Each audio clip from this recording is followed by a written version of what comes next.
Mom, stop! None of this means I love Sam any less. With those words, spoken over the phone to her mother as she walked through the front door of the house, Sam's fiancée brought him to a point that he had been thinking about for years as a general concept, but only in the last 2 weeks as a specific problem. Mother, enough!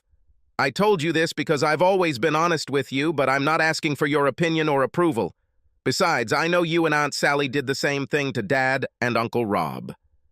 Interesting, Sam thought as his fiancée Cindy continued to chat with her mother, still not noticing his presence. It turns out that certain morals reigned in his bride's family. He had never noticed such insight in himself before, but now, looking back, it should have been obvious. What? How did you know? Very simple. When you and Aunt Sally start drinking, you get chatty, and boy, do you talk about interesting things sometimes. So all three of us have known about this for many years. There was a pause, and Sam assumed it was her mother speaking again. Now Cindy's tone became calm and reasonable. So, you understand perfectly well what I feel? Yes, it's the same with me. I just need to experience it for myself, get it out of my head, and then I'll be ready for the wedding. After this, I will be the nicest girl in the world, she told her mother. Sam looked down at the college yearbook he held in his lap. In the photo in the middle of the page, Cindy made a face and stuck out her tongue while being photographed on camera. This was one of his favorite photographs. It showed her cheerful, slightly hooligan mood. But looking at this photo, Sam was most reminded of Cindy's acne. She had a bad case of cystic acne in her final year of school, the first year they started dating. Indeed, these were very unpleasant, swollen nodes that spoiled the impression of Cindy's appearance. The yearbook people, of course, retouched her photo to get rid of them, but they missed one pimple just under the wing of her nose, near her left nostril. Due to the lighting and shooting angle, this pimple looked like just a shadow in the album. But he remembered it well, because at that time, he constantly told her how beautiful and sexy she was, even despite the pimple, and insisted that she leave the sore alone and stop squeezing it, trying to squeeze it out, otherwise it would be under her nose. There will be a scar. Of course, she didn't listen to Sam, and naturally, Cindy ended up with a scar. It was a small scar, and you had to look really hard to see it, but it was there. Cindy never seemed to notice it herself, but it was an important defining reference point for Sam, as he tried to figure out which identical triplet sister he was talking to. Why would Sam even think about having to differentiate between stunningly beautiful, blonde, hot so hot your ice cream melts from 15 meters triplets, other than just to see if it was possible? It's simple. Paranoia. Of course, as the saying goes, even a paranoid person can have real enemies. And Sam had something worse enemies. He had 3 older brothers. They did not go so far as to subject the younger one to beatings or physical violence. No, they acted more subtly. They staged a total psychological siege on Sam. As a child, when his parents were not around, almost every prank involving his brothers ended in a trap for him, a mocking joke or a disgusting prank that infuriated him, but amused the hell out of them. And these were people who loved him in their own way and beat to a pulp anyone who tried to bully Sam outside the family circle. He learned the hard way that a delicious chocolate cake, offered with a smile, can be flavored inside with an incredibly hot sauce for the fastest possible colon cleanse. Or add someone's disgustingly snotty booger to a raisin bun.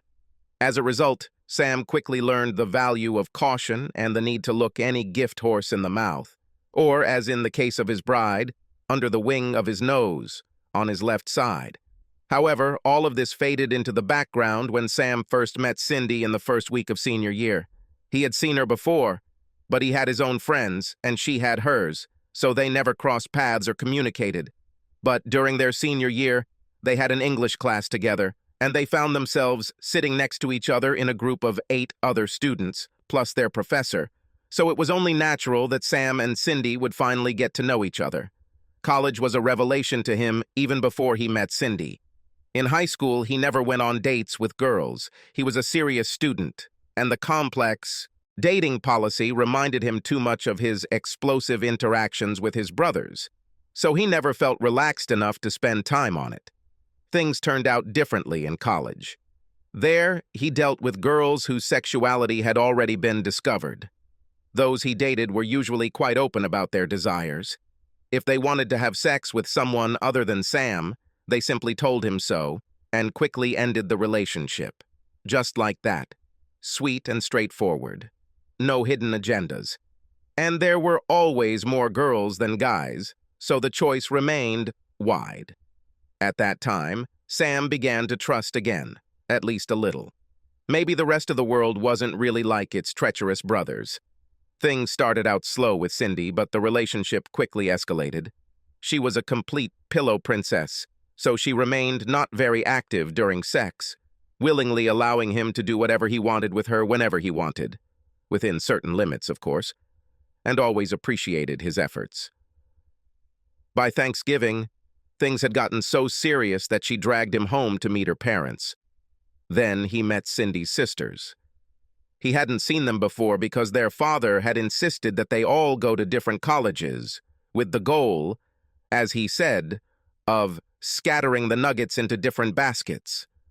From what Sam now knew, he wondered if their father was trying to limit the triplets' opportunities to play with boyfriends.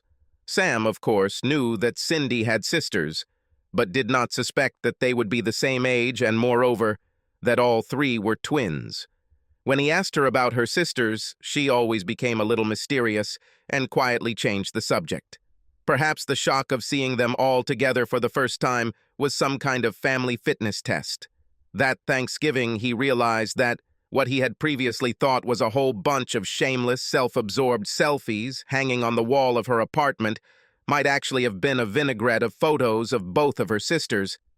Then again, she was 20-something years old, so it might as well have been her own selfies.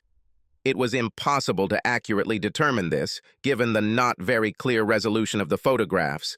When Sam met the other two girls in the family, he surprised them by not freaking out that the triplets were like a dynasty of circus performers, as apparently many of the other guys they dated had done. The reason for this was simple. In elementary school, Sam's best friend also had identical twin sisters. So this was a familiar situation for him, although during his school days he had not yet reached puberty, so it never occurred to him to have sex with them. What was important, however, was that he learned to tell his friends' sisters apart, so doing the same with the triplets was relatively easy, although he never showed that he had strategies for cracking the code of sameness. For some reason, such an admission did not seem prudent to him. From the example of his own oppressive brothers, Sam had long ago learned that he would be much more likely to take revenge, if necessary, if he appeared more naive than he actually was. What almost threw Sam off balance, although he managed to hide it, was meeting their Aunt Sally and realizing that she and the girl's mother were also identical twin sisters. What were the odds? Absolutely identical twin sisters, one of whom has identical triplets. This should have made the news. However, the surprising thing was that Aunt Sally's children were completely different from each other. Then this fact seemed a little strange to Sam, but he did not dwell on it. Now it seemed even more frightening and suspicious. As Sam got a little more comfortable with his potential bride's family, it became easier for him to distinguish between the three girls. Abigail, being only a few minutes older than the rest of the sisters, was the least physically active of the three, so her face was only slightly fuller than the other two. When the sisters began menstruating and the removal of fluids from the body increased, the external difference practically disappeared. Bonnie, the middle of the sisters, had a very faint freckle under her right eye, and Cindy, the youngest, had the same acne scar. Additionally, Cindy was built more like a runner, with slightly smaller breasts and well-developed calf muscles. Her more intimate signs were also a small mole on the lower back above the right buttock and another freckle to the left of the navel. Sam didn't have the opportunity to conduct such a detailed examination of Abby's or Bonnie's naked, or nearly naked, bodies. He had seen them in bikinis a couple of times at the family pool. The bikinis themselves were exactly the same, of course. but circumstances had prevented him from taking the time required to conduct a thorough analysis. And, of course, there was always the danger of receiving a couple of slaps in the face from girls for such overly meticulous research. But the sisters themselves seemed to think that they all looked exactly the same. At least that's what they thought. Maybe they thought everyone else was too stupid to understand it. Perhaps the people they usually met were really too inattentive to figure it out. Of course, all three were charming blondes with beautiful breasts, so the giggling and swaying of their seductive curves more than covered most of the men's intellectual capabilities, and probably usually quickly stopped any further questioning. So when Abby pretended to be Cindy on a dinner date with Sam one day and asked him why he was studying her face so closely, he didn't say that he immediately noticed the absence of a pimple scar as soon as they were exposed to bright enough light. He also didn't say that he noticed that the skin around her eyes was slightly puffy. Instead, he told her that he was looking at her because she was so beautiful that he enjoyed looking at every inch of her charming face and almost drowned in the deep blue pool of her bottomless eyes. She completely bought Sam's compliments and blushed almost crimson, which, by the way, never happened to Cindy either. Plus, there was something else that he, of course, did not point out to Abby. And when Bonnie, in turn pretending to be Cindy, asked Sam at dinner one day why he was looking at her hands so intently, he didn't told her it was because already noticed Bonnie's freckly under her and now took the opportunity to do some amateur palmistry to compare the major and minor lines on her arms with the lines on Cindy's arms to gain additional reference points for possible future use. It turned out that Bonnie had a sideline on her palm running diagonally to her left index finger, which the other two sisters did not have, so this simple research was worth it. Instead of this important information, Sam, of course, told her that his love for her was so strong that he could not look her in the eyes because he was afraid that he would cry, and then she would think that he was some kind of weakling. Instead, Bonnie began to cry herself. Another point he made sure to note, since neither Abby nor Cindy were that sentimental, and tried to kiss him deeply, although he dodged the kiss to hug her tightly and whisper to her ear that everything will be fine. In none of the cases of replacement did he try to kiss, or moreover, sleep with someone other than Abby or Bonnie, except perhaps to kiss him on the cheek, and they also did not pursue him. In both cases, he apologized, putting on a thoughtful, conflicted expression and saying that he needed to be alone with his feelings. They swallowed this nonsense. The sisters must have told his fiancée about their positive experiences with Sam, because when he saw the real Cindy after each such chaste switching, they had sex until they lost consciousness. Thinking back on it now, Sam realized that those were practically the only times she herself initiated something in bed instead of letting him do all the work as usual. Not that he was complaining.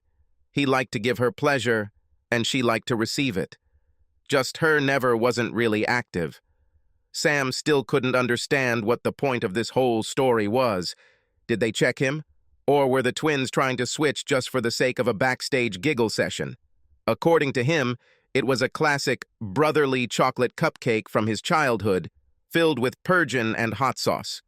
It would have been one thing if Cindy had openly asked him if he wanted to sleep with one or both of his sisters while she watched or participated, or even when she went out until they were done, but she never offered nothing, like him. He passed this double switching without any comments, not a word, mentioning that he had revealed the sisters' tricks. He didn't know what they were up to, but overall it seemed like a harmless game. While, after thinking about it some more, he frowned. The damn thing about this hot sauce cupcake was that his brothers pulled that prank on him twice. The second time, with remorseful expressions on their faces, they swore that they were sorry and wanted to make amends. Hereby, biscuit. Surprise! Ha ha ha! They lied, again, just like Charlie Brown with Lucy and the soccer ball one. All three brothers were then punished for this prank, but he was the only one who suffered all night, shuttling between the bed and the toilet. However, Sam learned a lesson from this. Now he always thought twice. He may have missed out on some opportunities along the way, like the triplets swap, but at least he didn't have to worry about having Will begin diarrhea or that he is about to throw up. "Yes, Mom, I understand," Cindy said, bringing Sam's attention back to her call. "Yes, I know there is a lot to do, and we only have 2 weeks. Don't worry, we've got everything covered. We'll be spending the next week moving everything out of the house and storing it, so we're ready to move into our new home after the honeymoon. Next week, everything will be ready for the wedding." Sam wanted to shout that maybe they should reconsider the wedding date, perhaps moving it to never, but he decided that everything had to go as usual so as not to look like a major asshole here, or the same trash as Cindy and her mommy. "Mom, don't worry about it. Both girls agreed. Everything will be fine. You'll see. Trust me. Fine. Yes, I love you too.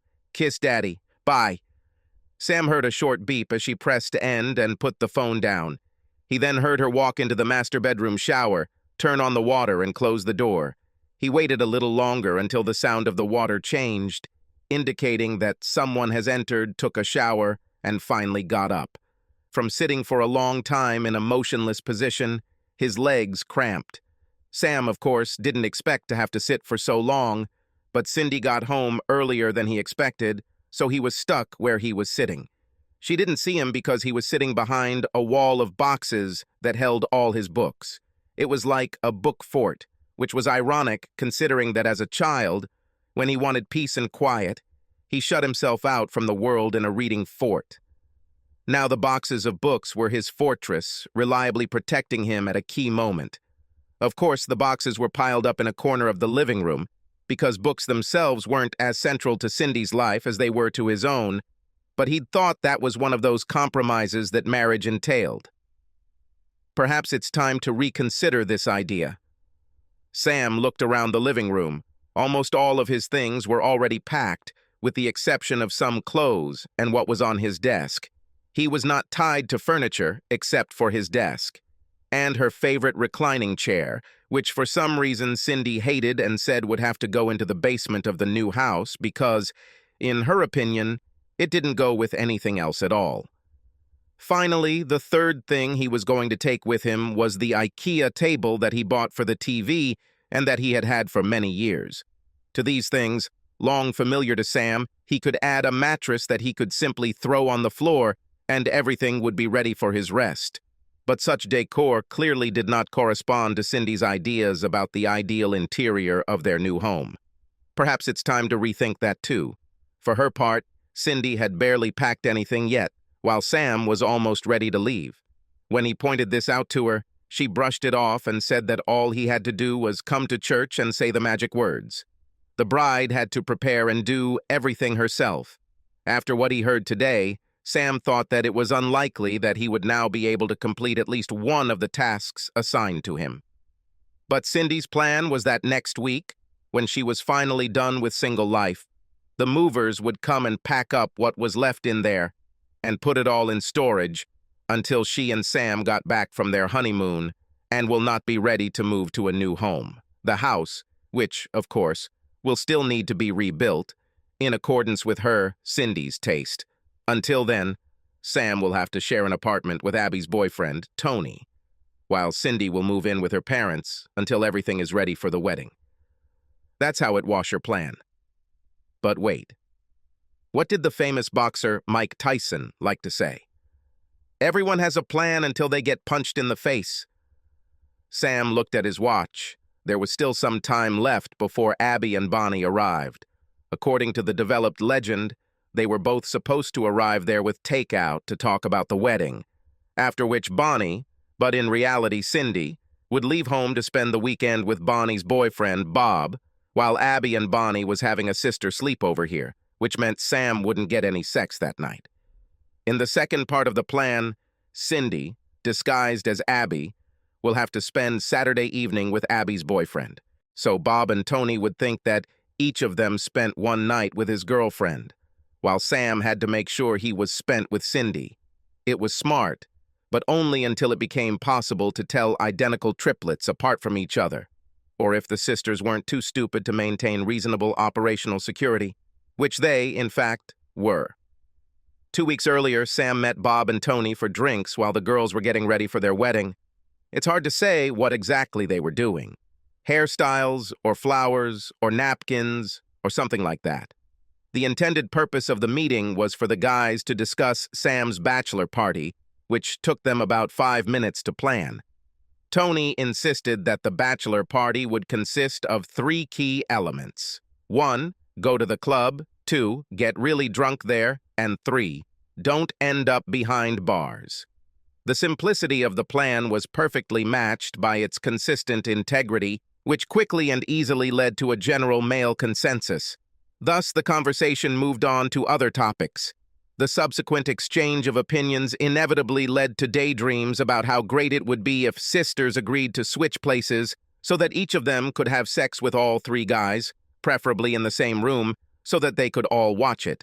As the discussion continued, Sam quickly realized that neither Bob nor Tony could tell the girls apart. All their guesses were completely wrong. Apparently that's why the triplets got away with all this crap. Bob said that Bonnie supposedly had a unique way of pursing her lips when she was stressed. Tony shared his observation that Abby would stick out her tongue a little when she was thinking about something. Both of them were wrong. Sam knew that all 3 of them generally acted the same, although Bonnie and Abby individually showed subtle differences in their behavior a little more clearly than the other 2 twins. Thus, Sam understood that these signs were some kind of indicators, but to determine the difference between the girls, they could not be completely relied on. Obviously, having discovered their clues, Bob and Tony did not look for any other features. That's what the false sign meant. Conviction, at its worst. However, instead of confessing to the guys about his own awareness and miss his comparative advantage, Sam simply told Bob and Tony that all 3 sisters seemed the same to him. Bob and Tony then started talking about the upcoming weekend with overnight. Sam and that each of them will hold one night with their girlfriends, so they won't mind them being platonic with Sam the rest of the weekend. At that moment, Sam felt his stomach churn. When Cindy discussed her plans with her mother on the phone, it was absolutely clear to him that there would be a constant presence in their house. Only one sister, Abby. Bonnie had to spend the whole weekend with Bob because his parents were in town that coming weekend. Just in case, Sam asked when Bob's parents would arrive and found out that they had postponed their visit due to some problems with the renovation of the house. Here's Bonnie hanging out with Bob's parents. For Sam, all this made sense only in the only case if the girl who was absent from his house visited other houses for 2 nights in a row. And the only reason one of them would be snooping around other people's houses before Cindy's wedding, given the presence of 2 decoys in Sam's house, would be because that traveler would be Cindy herself. So the old triplet swap that Sam had been mulling over for the 2.5 years since Thanksgiving, his senior year, looked like it was finally going to happen. However, judging by the way everything was planned and arranged, only Cindy, Bob, and Tony were supposed to have fun. While Sam, Abby, and Bonnie would stay at home, busy seating the guests accept, and sex was out of the question, because Sam and Cindy couldn't make such an intimate noise while one of the sisters stayed overnight. Under such conditions, the exchange for Sam did not look like an exciting event at all. After the bachelor party and several days of agonizing over what to do next, Sam decided that he needed more information to solve the problem. After all, without evidence, everything he knew was based on guesswork rather than careful analysis. After several online purchases with packages delivered to his office, Sam was finally able to take action. He placed several voice recorders around the house, hidden in the chaos of packing for the move. One in each of the 2 bedrooms, one in the living room, another in the dining room, and finally the last device in the kitchen. He only missed the partially finished basement, where he had his personal office. None of the girls ever went there. The great thing about these recording devices was that they were connected to Wi-Fi. This way, Sam could either stream the recording live to his computer or phone, or download the conversations online. He knew he was on shaky legal ground, since in their state, the consent of the other party was required for the resulting recording to be legal, but here he was simply eavesdropping on other people's conversations. True, Sam justified his actions by saying that he did it for himself, in order to collect intelligence, and not to make the recording public in court. After all, he won't have to divorce the bitch. However, he went to the trouble of purchasing a prepaid iPhone to coordinate the launch of recording devices. As Sam finished installing the last recorder, he stood upright and suddenly froze in shock, feeling a chill in his gut as a thought came to mind. Suddenly, the fact that Cindy had stopped taking birth control a few weeks ago seemed even more ominous to him. According to her, she wanted to remove this poison from her body before the wedding so that they could immediately start their family. However, according to Sam's calculations, she would begin her period the night before the wedding, which would then continue throughout the honeymoon. When he asked his fiancée about it, Cindy burst into tears and said that she couldn't control the timing of this miracle of female anatomy, but now Sam doubted it. She promised to make amends in other ways, including copious amounts of pre-wedding sex, and he reluctantly relented. Now he was starting to get upset again, especially after he realized that Cindy's most fertile period would come when she was standing, or more accurately, in this case, lying on her lying ass, with her legs up in the air, in front of Abby's boyfriends and Bonnie. At the same time, from conversations with the guys, Sam knew that neither Bob nor Tony used condoms with their girlfriends. A couple of days after he installed the bugs, Sam hit the bull's eye. One evening, when he had to work late, all three sisters gathered at his house. They treated themselves to wine and chatted casually, and Cindy warmly thanked them for the wedding gift. Although the girls were happy to help Cindy satisfy her sexual curiosity, Abby and Bonnie still wanted to know why they couldn't also switch places so they could share the pleasures equally. Cindy told them that they could easily swap each other with Bob and Tony, but to swap with Sam would mean that he was cheating on her, which she wouldn't allow it. On the other hand, Cindy did not consider what she herself did to be treason. For her, it was just a game, a little wild prank to say goodbye to her inner wild and eccentric child before finally settling down like an adult, so everything was in order here. In any case, she would never feel anything but great love for Sam, so her conscience was clear here too. Then either Abby or Bonnie asked the question that had been tormenting Sam himself lately. If you love Sam so much, why are you going to sleep with our guys without birth control? In response, Cindy's voice became low and hoarse, with some kind of animal passion. Girls, just the thought that I could accidentally get knocked up from unprotected sex with another guy makes me so hot and humid. Since I decided to do this, I have had to satisfy myself 3 times a day for the past 2 months. And this even after we had passionate sex with Sam, she blurted out excitedly. Look, this will be easy to pull off. On Friday evening and Saturday until noon, Bob will pump into me everything that he has accumulated over the week, and then all Saturday, from lunch until Sunday morning, Tony will do the same. Almost choking in anticipation of entertainment, Cindy continued, When I get back here on Sunday morning, we'll send Sam out to get bagels and coffee, and by the time he gets to the store and back, you'll take off your pajamas so I can shower and put them on. Then I say goodbye to you, after which Sam will spend the whole day having sex with me without a condom. As we agreed, he won't have any sex for 2 days while you, Abby, are here. So he'll probably be completely on edge and ready to jump on me as soon as I spread my legs for him. Everything is very simple, Cindy laughed. Bonnie then said, Okay then, let it be your way. But Bobby must never find out about this, and I'm sure Abby doesn't want Tony to know either, especially if one of them gets you pregnant. If this happens, then I have never heard of it, and of course I never agreed to anything like that. And if I marry Bobby, don't even try to make him pay for your child. This is entirely your problem, Abby added quietly. Tony must never find out, do you hear? If he even thinks that I deceived him, I don't even want to think about it. You know what his character is. I already told you about how he caught that guy hitting on his then-girlfriend when they were still in high school, and he almost sent them both to the hospital. Don't worry, Cindy said soothingly. Nobody will ever know, and if I get pregnant from one of the guys, Sam will raise the child.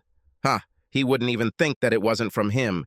He trusts me too much and is a true gentleman to doubt anything.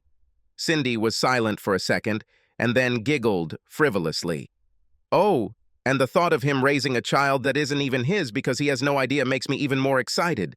So you two should leave now, because I can't wait to have some fun. They left and she did what she wanted with loud moans. All this remained on the audio recording. This was the closest explanation, largely coinciding with what he himself thought about why Cindy did it. While Cindy was showering and Abby and Bonnie had not yet arrived, Sam left the house and got into his car, which he parked at the end of the street and around the corner, just in case. Now that he knew everything would go as Cindy planned, he needed to finalize his own plans. In principle, they were simple and could withstand a punch to the face, literally or figuratively. First of all, the wedding was definitely canceled. The concept of loyalty was a clear on-off switch for Sam. It didn't matter that he and Cindy hadn't exchanged vows yet. They had been together for almost 3 years and engaged for about 8 months. If they can't be an exclusive couple now, what hope can there be later? What angered him the most was the deception and lack of respect. Add to that the fact that Cindy was planning to play roulette on whether or not she'd get pregnant 2 weeks before their wedding, and he simply didn't trust her anymore. Just like her family. Sam's family, on the other hand, supported him, even his brothers, who mellowed over time. When he thought through his plan of action, he called them all to warn them that there was a high probability that the wedding would not take place, and that his family would try to return all the money they spent on its preparations. Luckily, they only had to cancel their tuxedo rentals and hotel reservations, although at some cost, due to the approaching wedding date. Apart from Sam's immediate family, most of the guests were Cindy's relatives, and her father paid for almost everything else. Sam's 2 older brothers volunteered to beat up Bob and Tony. Sam knew that neither of the boys had any idea what their girlfriends were up to, so he turned down his brother's offer. The youngest of his 3 older brothers persuaded him to wait until the wedding day so that he could add that special thermonuclear sauce to everything that the guests were going to eat at the banquet. Sam also rejected this rather tempting offer. He assured them that he would handle everything on his own. Second, what needed to be done was ensure the safety of his personal property. Sam planned to move his things out of the house at the first possible opportunity. Basically, he didn't have that much stuff, but everything he had, he would need when he had to start his life again. He drove to a temporary storage warehouse and rented a storage unit. He then called a cheap moving company recommended to him by a friend. The entire office was just a couple of Eastern Europeans, with unclear immigration status and a shabby truck. They would do a great job with what he needed. He scheduled their visit for Saturday morning before the real Cindy was supposed to be home. Third item on the to-do list was withdrawing money from a joint household account. Until now, this was their only common property. There was about $5,000 in the joint account. Sam transferred $4,000 online to his personal account, considering it his severance pay from his relationship with Cindy. $1,000 for each year of their life together, and another $1,000 as punitive damages for the moral damage caused to him. There was no way Cindy would check the balance anytime soon. She had her own account, which she used for personal expenses, including possibly sex with other people. The joint household account was intended only to pay rent and utilities, and the lease on the house was ending in a week. After transferring the money, he turned off his phone so he could think calmly. The fourth task was revenge. It was Cindy who planned to cheat, so she had to suffer the punishment she deserved. While he was driving around the city, avoiding returning home, he came up with a plan that he thought would work. Sam looked at his watch and was surprised to see that he had been gone for almost 3 hours. It was already 8 in the evening when he turned his phone back on. There were several text and voice messages from Cindy asking when he would be home so they could order takeout and he could see her sisters before Bonnie had to go back to Bob's to see his parents. Sam had no intention of answering the messages. instead driving to Bob's house. It wasn't far. There, a few houses down from Bob's house, Tony's car was parked. Bonnie must have driven her there. Abby's car, according to the audio recording Sam intercepted, was in the shop, so Cindy had to drive Tony's car so that he wouldn't ask awkward questions about where it was when she arrived at his house on Saturday, posing as Abby. Sam parked quietly a few dozen meters down the street, got out of his car, and took several pictures of Tony's car, choosing the right angle so that his location could be easily determined. Fortunately, it was still light enough outside for everything to be clearly visible. Sam then headed home. He drove past his house, noticing Cindy and Bonnie's cars parked there, and parked in front of the house next door, in a spot that was not visible from his house. Getting out of the car, Sam came closer and took a photo of Bonnie's car, which was standing next to Cindy's car. He then returned to his car and briefly listened to the recordings made in the house over the past 3 hours. He then turned into the driveway. He was curious how the twins would act out this scene. In real life, Cindy would have scolded him for being late and not answering her calls and texts. Now he was in no mood to tolerate such behavior from one of her clones. And besides, Sam was wondering which of the two would pretend to be Cindy. From the recordings he listened to in the car, he could never figure it out. So he walked through the door and heard whispering that suddenly stopped. "Hi, darling. You missed Bonnie." "She had to leave," said the girl, who came up and kissed him chastely on the lips. She had a faint freckle under her right eye and looked a little nervous. Well, the picture became clearer for Sam. The real Bonnie played the role of Cindy today. Sam kept his face neutral. Abby, who was watching them both, also looked a little worried. Sam decided to increase the tension, reasoning that it would be more likely to cause them to make a mistake.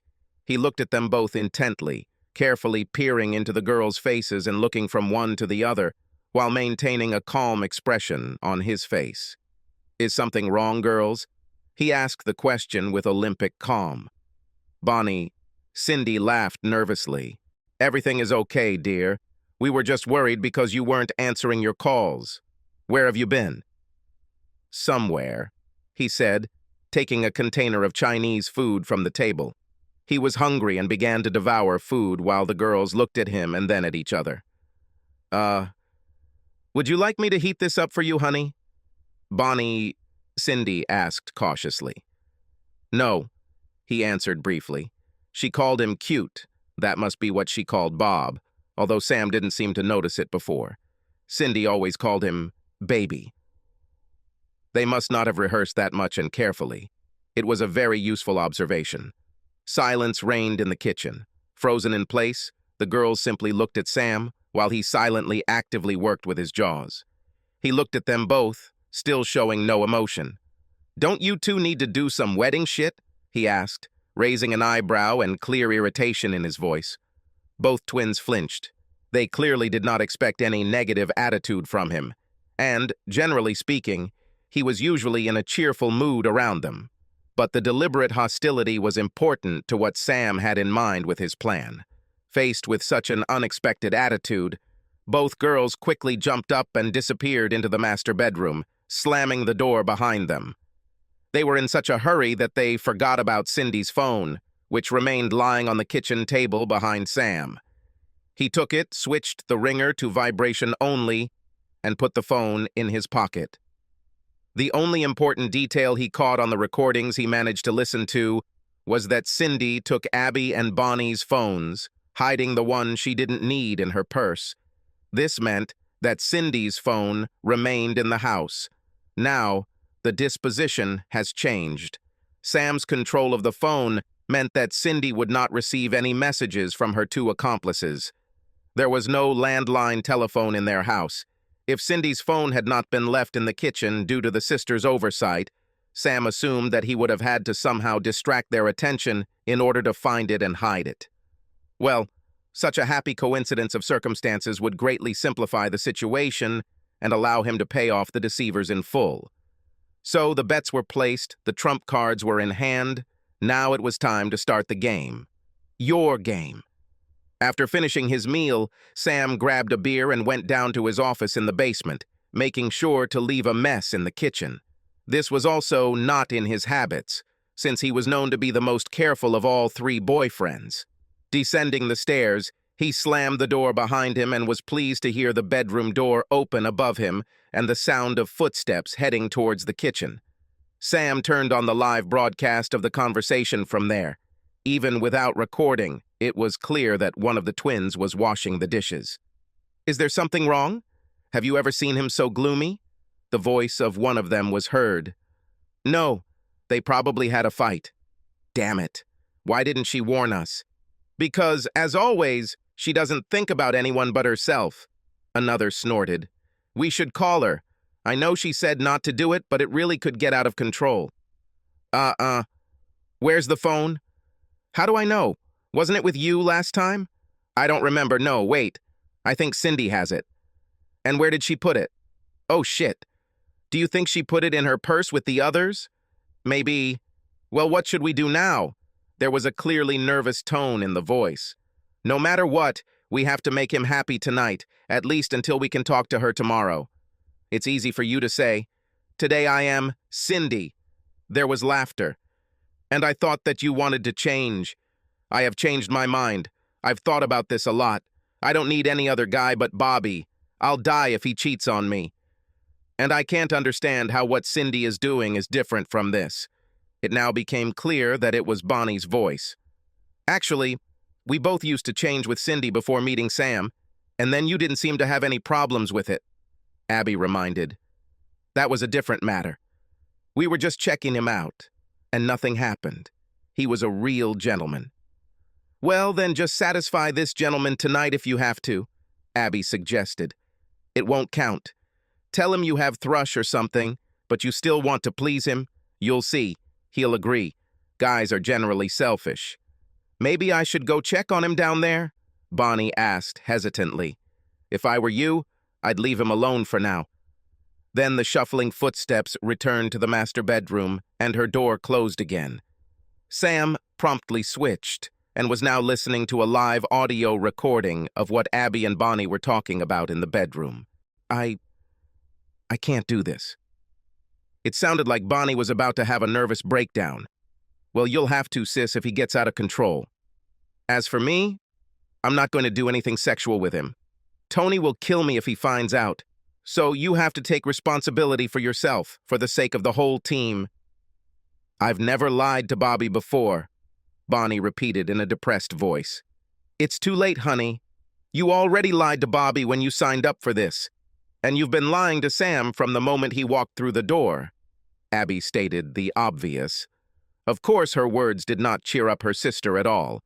The rest of their conversation consisted of one sobbing and the other consoling. And as time passed, the whimpers began to sound more and more plaintive, which made the situation easier. In the end, Sam turned off the sound and spent the next few hours tidying up his workspace and disassembling the table so that it would be easier for the movers to remove it. It was already 23 saks in the evening when he went up to the master bedroom and entered it without knocking. The girls sat side by side on the bed and talked quietly. At this point, Sam didn't care what they were talking about. His appearance took them both by surprise and frightened them both. He looked at his sisters with an indifferent look. "Bonnie."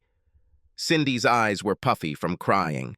Not knowing what to expect from him, Abby looked at him with poorly concealed anxiety. "I'm going to take a shower and then go to bed," he announced. "Okay," Abby said. "We'll move into the living room so that our conversations don't disturb your sleep." "If this is what you want, then it's better to just save us all a lot of time and effort and go back to your parents. Then no one will have to waste time and money planning a wedding. We can just stop all this," Sam said coolly. "What-oh-oh?" Abby screamed in shock.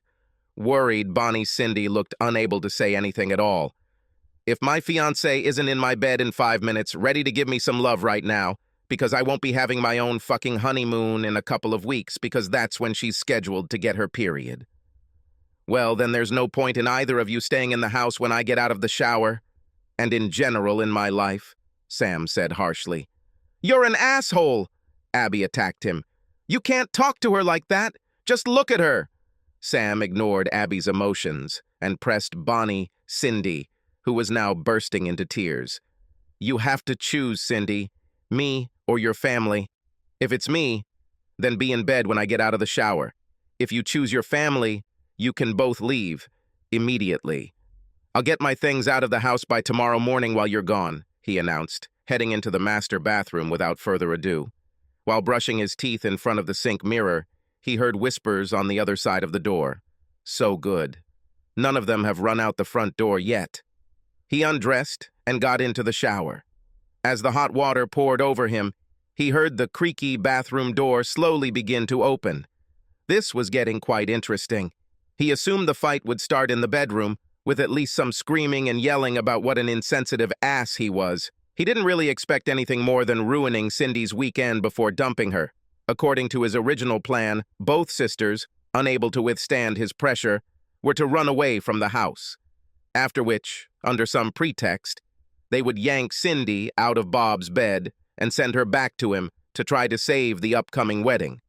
Then Sam would find stained underwear in her purse, and that would be Cindy's game over. But now he realized that another scenario could play out, one that he had not even counted on. Now, as he was rinsing off the soap and shampoo, he heard the shower door open behind him. Turning around and brushing the moisture from his eyelashes with his palm, he saw a gorgeous, naked, and nervous blonde with amazing breasts. The real surprise for him was that this naked and clearly nervous blonde with magnificent breasts did not have a freckle under her right eye. It was Abby, not Bonnie. Bonnie must have remained there, cowering in sobs and snot, and thus was thrown out of the ring. Slowly, Abby moved closer and Sam simply grabbed her and pulled her towards him for a deep, passionate kiss. She tensed at first, which was funny considering Abby had walked into the shower naked, but then he felt her resistance weaken and she clung to his body.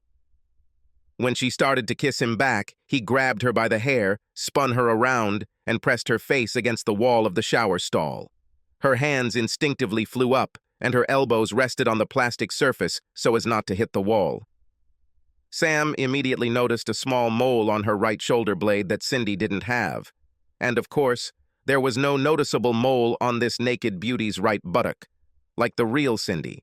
He leaned towards her and whispered in her ear, "You think you can play these fucking mind games with me, huh? You wiggle your perfect little ass at me, turn me on, and then want me to just do nothing while you chat with your sisters? Do you think this doesn't upset me? Eh?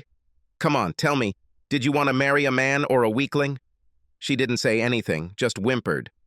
"Answer, you little brat," he hissed, grabbing a handful of her long hair and forcefully pulling it down. "For a man," she blurted out quickly. "You are mine. You understand?"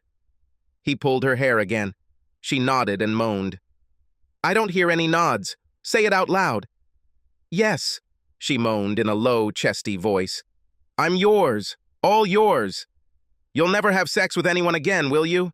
"I won't." Interesting. Very interesting. He didn't know that Abby enjoyed being dominated by an alpha male.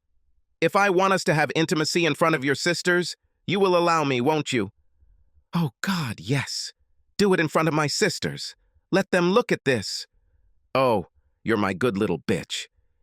He opened the shower door, took a towel from the hook, and dried himself off, watching her. He then began to dry Abby while pulling her towards him for more kisses.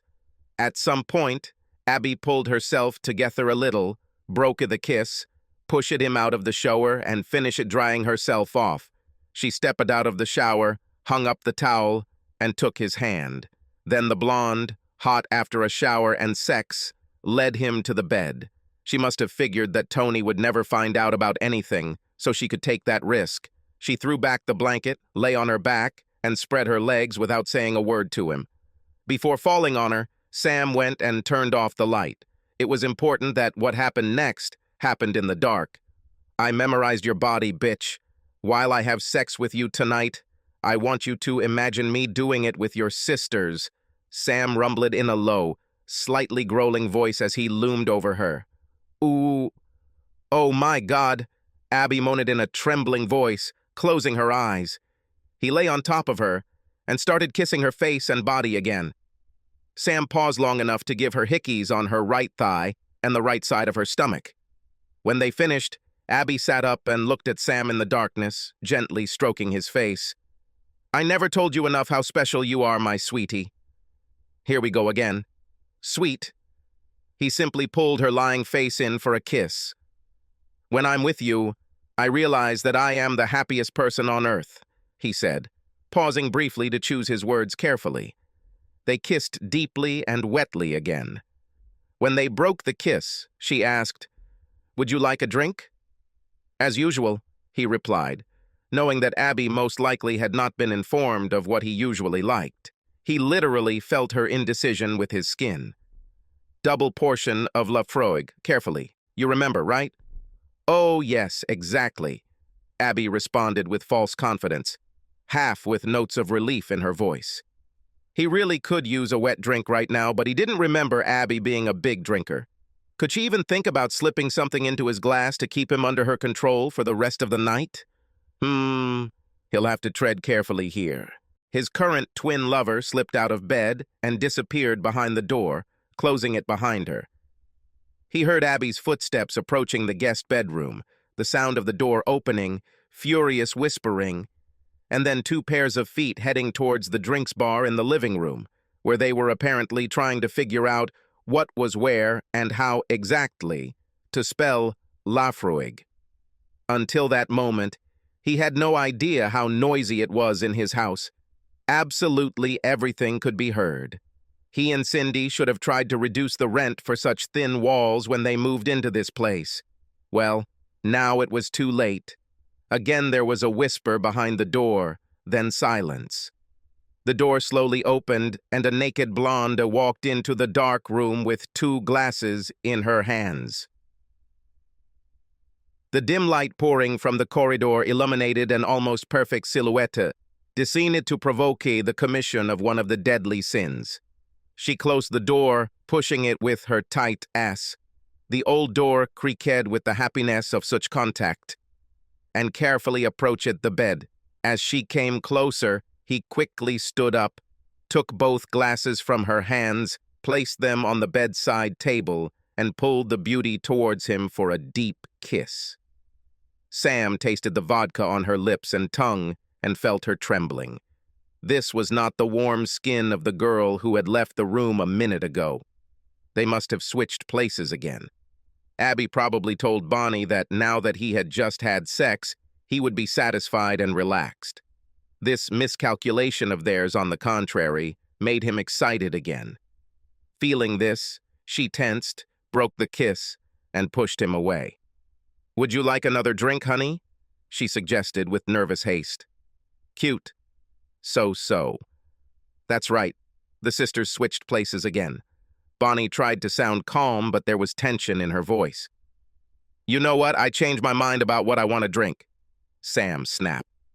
He spun her around, pushed her back onto the bed, and began caressing and kissing her whole body. At the same time, he made sure to give the middle sister more hickeys on her left thigh and left side of her stomach. Having finished with caresses, they had sex. Bonnie then hugged him tightly, and they both drifted off to sleep. The next morning, Sam woke up, and in the morning light breaking through the curtains, he saw a freckle under the girl's right eye. Sam had sex with her again. "Is the heating on?" she suddenly asked between deep breaths, turning her head on the pillow. "I don't know. What, are you cold?" Bonnie nodded, jumped off the bed, and quickly ran out the door naked, carefully closing it behind her. He heard the hurried patter of bare feet along the corridor, after which the door of the guest room creaked open. Again the girl's whisper was heard, which became louder, although they tried to be quiet, and then footsteps returning back to the master bedroom. The beautiful, naked, blonde goddess, who was now entering the room, did not have a freckle under her right eye, so it was clear as this sunny morning that Abby had reappeared in the bedroom, starting her morning shift. The hickeys given to her at night were clearly visible in the morning light. Fortunately, None of the girls have yet paid attention to them. "You're cold," he told her as she climbed into bed. Unlike Bonnie, Abby had a big smile on her face. "True, but you can keep me warm," she purred playfully. And he did just that, first in bed and then in the shower. Finally, they finished having sex, got dressed, and went to the kitchen. Bonnie, pretending to be Abby, was already sitting there, quietly drinking coffee, looking rather sullen. Abby, for her part, continued to pretend to be Cindy, chatting happily incessantly while cooking scrambled eggs. The high spirits were ruined by a knock on the door. Sam went out to open it. It turned out that the movers had arrived. He pointed out to them the boxes he wanted to take, and at the same time showed them what needed to be taken from the basement. The girls looked at each other with concern. "Honey, what's going on?" "Abby," Cindy asked. "You're under so much stress with the move and the wedding and everything else that I just want to make your life easier," Sam replied kindly. "That's why I'll ask the guys to move my things first. You said they were bothering you, and I want to do everything in my power to help my fiancé." Abby thought about his words and then smiled and leaned in for a kiss. "Thank you, darling. You are so caring." Bonnie, in turn, looked at what was happening doubtfully, but said nothing. Immediately after breakfast, Abby Cindy ushered Sam out of the kitchen while she cleaned up the place. After that, he and Bonnie retired to the guest bedroom. Sam went out into the yard and dialed Tony's number. "What's up, bro?" Tony asked in a sleepy voice, yawning. "Bad news, man," Sam replied. "What?" Tony immediately became alert, instantly shaking off his drowsiness. "I think Abby might be cheating on you." "What? This can't be true," he blurted out. "But I'm not sure about this. Over the past couple of days, I have heard snatches of phrases from girls that at that moment did not make any sense. But guess what? Last night I saw your car parked outside Bob's house, and Bonnie's car parked here at mine." "Damn," Tony swore and fell silent for a few seconds. Then his voice was heard on the phone again. "No disrespect, but are you sure about this? I took photographs. Listen, I didn't want to believe it myself, and I didn't want to say anything until I was sure, but now I'm running out of explanations. Think about it. From last night until this morning, I had the same two sisters here. None of them left the house. Maybe Bob really does have Bonnie, and she's using your car for some reason and will come here in a couple of hours. But I do not think so." Sam continued to sow seeds of doubt and escalate, while Tony hung on his every word. "The two girls who are here now are talking as if they don't think that anyone else will come today. Until now, I have not had the opportunity to free myself to call you. Now I took a moment and immediately dialed your number. I'll send pictures of the cars right after I switch off. Look at the metadata for yourself and see where and when I made it. I don't want to get involved in all this, but if I were you, man, I'd like to know what's going on." "Damn it!" Tony swore again. "I understand you, bro. I'm really sorry. This bitch..." Tony clearly began to boil. "Look, you can tell them apart, right?" Sam reminded. "If Bob really has Abby now, then after she comes to you, I would advise you to take a good look at her to see if anything seems strange. And by the way, why don't you check her purse for dirty laundry? I think this will tell you a lot." "Uh-huh. Thanks, dude. I appreciate it." The grim determination in Tony's voice sounded quite intimidating even from 5 miles away. They hung up and Sam sat down on the porch to read for a while. From what he could tell as they walked through the rooms, Abby, Cindy, and Bonnie were indeed planning the wedding. Looks like they were sorting out the liquor order now. Sam wondered how much of the wedding expenses were non-refundable, probably quite big. Well, someone's out of luck. Around noon, Sam received a call from an unfamiliar number. The female voice on the other end of the line was crying and sounding uncertain. "Sam, this is Bonnie. Can I please speak to one of my sisters?" "Of course," he answered and went into the house to find them. He handed the phone to Abby and returned to the porch. She seemed to still be playing the role of Cindy. A minute later, the real Bonnie, now playing Abby, came out onto the porch with Abby, who was still posing as Cindy. God, this was all really confusing. He understood how easy it was to deceive guys in such situations if they did not pay attention to important details, as he did. "We need to go to the hospital." "Bonnie had an accident," Abby Cindy said, handing the phone back to him. "My God, this is serious?" Sam asked, trying his best to look worried and not laugh. "She hurt herself a little, but she'll be fine," Abby Cindy quickly assured.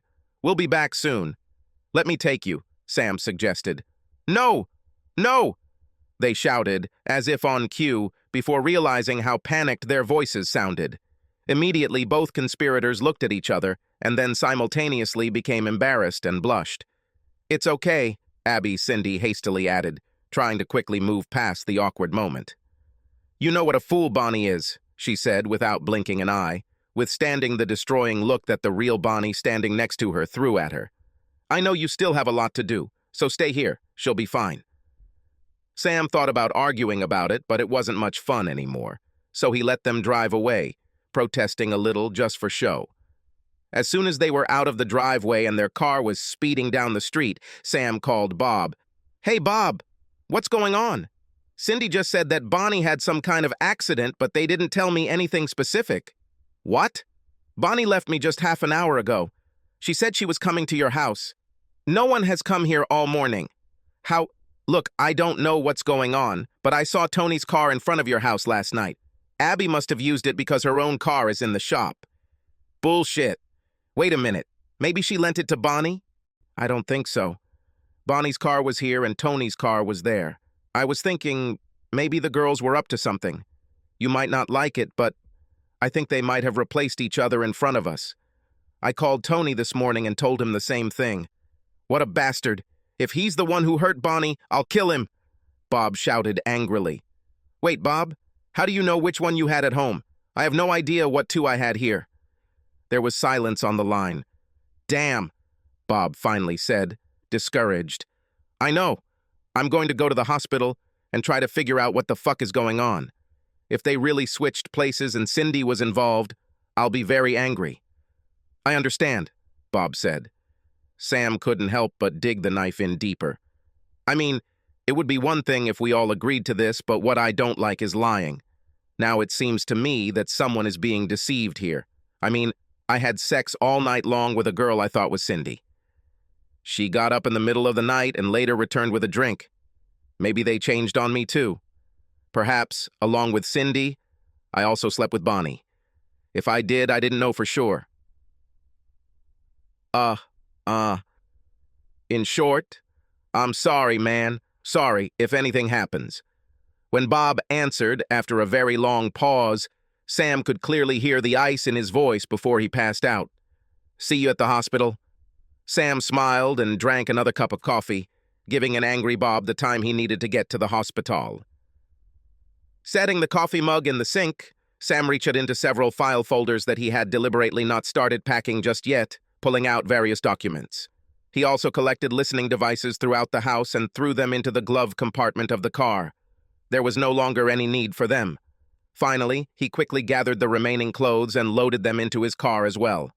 While heading to the emergency room, he saw two male police officers outside the hospital, one of whom was talking something with a big smile on his face. Sam paused nearby so they couldn't see him and listened to the conversation.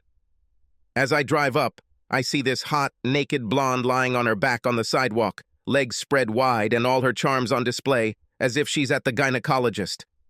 God, it's still hard for me to even think about it." Well, don't delay. What happened next?" The second cop interrupted him in impatient excitement. "In short, I see that she is unconscious and all spread out. Just then the ambulance arrived, so I had to act like a pro and start interviewing witnesses." The first policeman chuckled and shook his head. "It looks like her boyfriend thought she was cheating on him, forced her to undress to look for hickeys, and when he found her, he whipped her ass with a belt. So much so that she ran out the door, naked as she was. It ended up that when she rushed away from him across the road, she somersaulted over the hood of a passing car. In general, the beauty hit her head on the ground." "Did you take that guy?" asked another policeman. "No, he ran away." "God, but that girl was gorgeous. That is, until the doctors brought her to her senses and sat her upright. As soon as she came to, she immediately started vomiting, just like in The Exorcist. At this point, Sam stopped eavesdropping and proceeded to the hospital. After the standard rude greeting at the reception desk, he was directed to the reception department. As I understand it, my fiancée has just been admitted. I want to make sure you have all of her insurance information. I have her healthcare power of attorney and a hype authorization form. Those were the magic words for the receptionist, who chattered happily, confirming that Cynthia Springer had been admitted to the hospital with a skull injury and a concussion, but otherwise only bruises and scrapes. This, she said, was very lucky because Cindy was hit by a car. But they are doing all sorts of tests to make sure she is not in danger. Most likely, they will leave the girl under observation overnight, but perhaps she will be discharged tomorrow. This talkative employee happily told Sam the number of Cindy's emergency room and also gave him a visitor's pass. Sam walked to the victim's room like a robot without experiencing any emotions, just taking it step by step. Entering the room and approaching the bed, he saw Cindy's parents and sisters gathered around her, and they all looked deeply worried. When they saw Sam's face enter, everyone's concern grew into real panic. "My only question, Cindy," Sam said, before anyone could react, "was whether Tony had sex with you before he hit you." Cindy's face contorted, and she immediately burst into tears. The rest of the company looked rather depressed. "In case you haven't realized yet, the wedding is canceled," he added. The loud cry instantly turned into a cry of despair. Cindy's father stood up and hurried towards her. "Sam, let's talk for a couple of minutes." He turned his head to Sam, while trying to calm his daughter down. Sam looked at him impassively. Until now, he liked this man, but not enough to put up with all this crap. Sam couldn't read anything but worry on his once-future father-in-law's face, but now he was sure that the last thing he wanted was for anyone from this family of idiots to talk to him. "I hope you know that your wife and her sister also switched places between you and your brother-in-law." Sam presented another trump card from his hand. The man's face showed shock. Whether it was the shock that someone had discovered his secret shame, or whether he himself was just now learning about it for the first time, Sam couldn't figure it out. However, he didn't care. "I heard your daughter talking about this on the phone with your wife," Sam said. Sam's future ex-father-in-law's mouth opened and closed like a fish out of water. Not a sound came out of him. As if to compensate for this, the decibels of Cindy's blood-curdling screams began to go through the roof. "Maybe you didn't know. Of course, it's your own business, but maybe you should consider getting a DNA test done on your daughters," Sam said, making sarcastic air quotes. Hearing these words, his failed future mother-in-law jumped up and then, as if struck by the lightning of Zeus, lost consciousness, collapsing next to Cindy's bed and hitting her head on the floor. It didn't sound good, but at least if it was another concussion, she was in the right place. As Bonnie rushed to her mother's aid, Abby spat in Sam's face. "Oh, you bastard! You knew what was going on all along, didn't you?" Sam just smiled. "If it makes you feel any better, Abby, you and Bonnie are having sex. Much better than your sister, and besides, Abby, you're good at sex much better, Bonnie. Bye, everyone. See you later." Sam was just walking out the door when Bob headed inside with a very gloomy face. "You might want to check your girlfriend for hickeys and ask her where she got them," Sam told him as he walked away. Muffled, albeit desperate, cries from outside the emergency room echoing in his ears as he entered. To the lobby. Reaching the front door, Sam heard the loud voice over the PA system. "The security service is being called by an ambulance, urgently! Security at the emergency room, urgently!" 3 months later, sitting in bed and sipping scotch, Sam looked at the gorgeous blonde with amazing breasts and a beautiful round ass, who lay supine next to him, snoring and arms spread wide. The inside of her thighs and her plump, protruding breasts were covered with numerous hickeys. A small mole on her right shoulder blade was barely visible. The tight hemispheres of her ass were red from the many handprints he left there because she was a lying bitch from a family of lying bitches. A crude collar was placed around her neck, but since she was a good little bitch, he did not chain her to the wall. When he left the hospital, he had no intention of ever seeing any of them again, let alone sleeping with one of the twins. But one day Abby followed him home from work. When he protested, she told him that she had promised him that night in the house that she belonged to him and no one else. And she seriously, I meant it. Besides, Tony kicked her out of the house anyway. He never hit her, although he said he really wanted to, but avoiding prosecution for whipping Cindy meant, on the other hand, letting Abby get away. Bobby, when he went to the hospital that day, also never hit Bonnie, but he screamed at her so loudly and called her such dirty epithets that she had to be sedated, and he was escorted out by security. This was also the end of their relationship. Cindy was now at home with her mother and Bonnie, still a little woozy from her concussion and not coping well with household chores.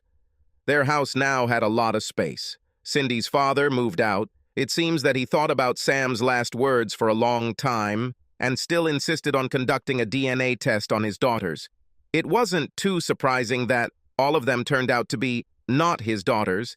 In fact, they were his nieces, or whatever it's called when your sister-in-law's husband sleeps with your wife, and you have to pay to raise his offspring. There is probably a special word for this. Aunt Sally also lived with the girls. Uncle Rob also seemed unaware that his wife and sister-in-law had swapped each other with his brother-in-law, leaving him with 3 grown daughters he never knew he had. He also had his own 3 children DNA tested. Surprise! Only one of them actually turned out to be his own. The other 2 had other fathers who disappeared over the horizon a long time ago. The whole story even made the news when Uncle Rob burned his house to the ground out of grief and was arrested.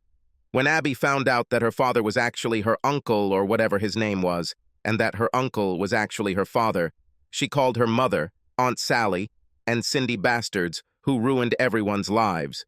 Apparently she couldn't stay with them anymore, so she went straight to Sam because he was a bastard who ruined her life by making Abby fall in love with him, even though she hated him with the same passion. At first, Sam wasn't going to let her into the apartment. He thought Abby was crazy and didn't want her anywhere near his food or anything he might drink, and especially to his body while he was sleeping and vulnerable. However, he had not had sex for a long time, and satisfying himself alone was becoming boring and sad, so after some negotiations, Sam and Abby came to a mutually beneficial agreement. He allowed her to stay for a few days, but insisted that she be tied to the bed and blindfolded. In truth, he wasn't into rough sex at all, except for the occasional role-playing game, but it turned out that Abby really enjoyed it. She obeyed without any complaints. To add to the humiliation, Sam told her that she had to rent her own apartment and get a job, and that she could only stay overnight if she was tied up or in chains. And she agreed. It's funny, but the worse he treated her, the more excited she felt. A strange addiction indeed. But Sam was a gentleman who believed in giving a woman what she wants. So why not make Abby happy by putting his hands to good use not only on himself, but also on the seductive charms of a gorgeous beauty, and at the same time, keep your food and drink safe? It was a win-win. Of course, he would never marry Abby, but Sam decided there were worse ways in life to spend his nights dealing with the stress of a failed relationship. Maybe someday he will learn to trust again, up to certain limits. However, just in case, he made Abby get a tattoo right under her collarbone, so that he would no longer have to figure out who was who. Of course, it was scarlet letter A. She thought it meant Abby. Well, what can you do? Abby really was such a blonde. Subscribe to our channel so that your second chaff doesn't cheat on you, and go ahead and listen to the next story, because this story is nothing compared to the next one. If you're under 18, don't even think about listening to the next one.